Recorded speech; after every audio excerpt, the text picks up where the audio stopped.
This is Total Babble.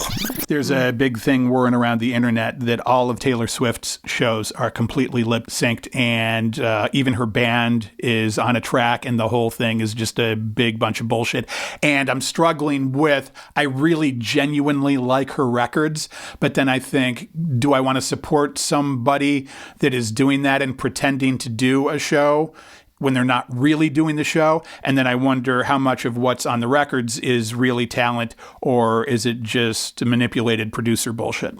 Imagine that every 2 days you go and you do a live show which requires you to move almost as much as doing a marathon, and you have to do high impact movement because you're dancing and you're supposed to be singing, and you're doing all of these different bits and pieces, and you have to maintain a certain level of quality.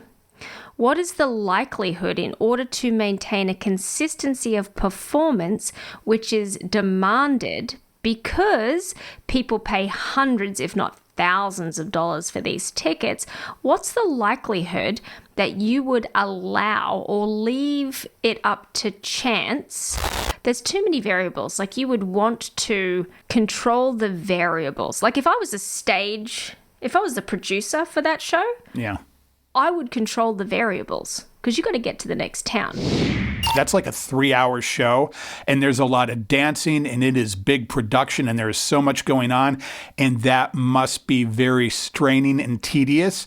And I have that thought process, and I try to rationalize it, and then I think, okay, but then if you can't do it, don't do it.